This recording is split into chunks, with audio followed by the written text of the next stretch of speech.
Welcome to மெஹர்ஜான் kitchen. இன்றைக்கி நம்ம chicken noodles எப்படி செய்கிறதுன்னு பார்க்க போகிறோம். சிக்கன் நூடுல்ஸ்க்கு நூடுல்ஸ் ஒரு பெரிய பேக்கெட்டு நம்ம எடுத்து வச்சுருக்கோம். வெஜிடபிள்ஸ்லாம் இப்போ நீளமாக நம்ம கட் பண்ணி எடுத்து வச்சுக்கலாம். 3 வெஜிடபிள்ஸ் இதில் நம்ம ஆட் பண்ணிக்கலாம். போன்லெஸ் சிக்கன் சாப் பண்ணி நம்ம எடுத்து வச்சு பாயில்டு பண்ணிடலாம். ஒரு பக்கம் நூடுல்ஸை இப்போ நம்ம வேக வச்சிடலாம். ஒரு பாத்திரத்தில் தண்ணி நல்லா சூடானதுக்கப்புறம் நூடுல்ஸ் ஆட் பண்ணிடலாம். அது ஒட்டாமல் இருக்கிறதுக்கு நம்ம ஆயில் 1 டீஸ்பூன் ஆயில் சேர்த்திக்கலாம். இப்போ இதை நல்லா மிக்ஸ் பண்ணி விடலாம். நூடுல்ஸ் நல்லா பாயில்ட் ஆகிட்டுருக்கு. இப்போ இதை நம்ம ஃபில்ட்ரு பண்ணிடலாம். இப்போ சாஸ் எல்லாம் நம்ம எடுத்து வச்சுருக்கோம். இப்போ நம்ம இதை செய்யலாம். ஒரு பாத்திரத்தில் ஆயில் போட்டுக்கலாம். ஆயில் நல்லா ஹீட் ஆனோடனே இஞ்சி பூண்டு சாப் பண்ணி எடுத்து வச்சுருக்கிறத இப்போ நம்ம அதில் ஆட் பண்ணிக்கலாம். இது கூட கேரட்டு, முட்டைக்கோசு, பச்சை மிளகாய் எல்லாமே இதில் நம்ம சேர்த்திக்கலாம்.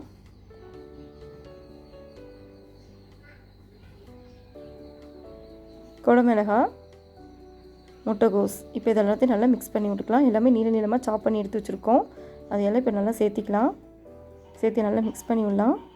இப்போ பொடியாக நறுக்கி வச்ச பச்சை மிளகாவை நான் இப்போ ஆட் பண்ணிடுறேன். 3 பச்சை மிளகா நான் ஆட் பண்ணியிருக்கேன்.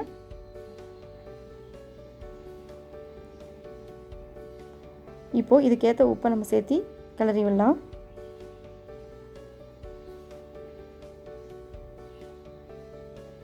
பாயில்டு பண்ண சிக்கனையும் இப்போ நம்ம ஆட் பண்ணிடலாம்.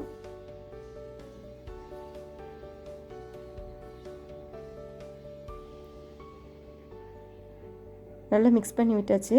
இப்போ நம்ம red chilli sauce 1 tablespoon, green chilli sauce 1 teaspoon, 1 tablespoon soya sauce add பண்ணிக்கலாம். இது கூட வினிகர் 1 டேபிள் ஸ்பூன் ஆட் பண்ணிக்கோங்க. இன்னியும் சூப்பராக நம்ம கடையில் வாங்கி சாப்பிட்ற சிக்கன் நூடுல்ஸ் மாதிரி நமக்கு இருக்கும். இப்போ இதெல்லாத்தையும் நல்லா மிக்ஸ் பண்ணிக்கலாம்.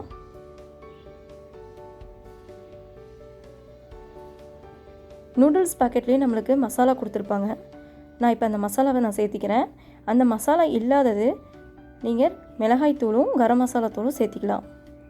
இப்போது நம்ம நூடுல்ஸ் மசாலாவை நான் ஆட் பண்ணிக்கிறேன்.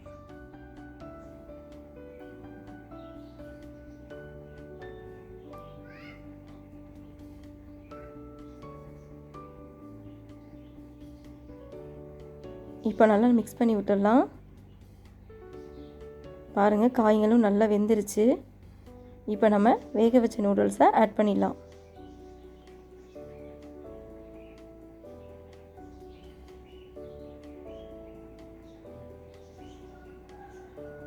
இப்போ அதையும் நல்லா மிக்ஸ் பண்ணி விடலாம்.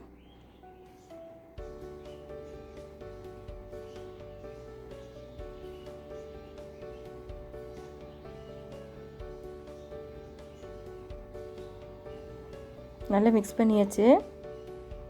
இந்த மாதிரி ஒரு தடவை நீங்களும் சிக்கன் நூடுல்ஸ் ட்ரை பண்ணி பாருங்கள். கடைசியாக பெப்பர் 1 டேபிள் ஸ்பூன் நம்ம ஆட் பண்ணியிருக்கேன். ஸ்ப்ரிங் ஆனியன் இருந்தால் நீங்கள் அதை தூவி இறக்கிடலாம். சுவையான சிக்கன் நூடுல்ஸ் இப்போ நமக்கு ரெடி ஆகிடுச்சு. நீங்களும் இதே மாதிரி ட்ரை பண்ணி பாருங்கள். கண்டிப்பாக உங்கள் எல்லாத்துக்குமே பிடிக்கும். மறக்காமல் நம்ம சேனலை லைக் பண்ணுங்கள், ஷேர் பண்ணுங்கள், சப்ஸ்கிரைப் பண்ணுங்கள்.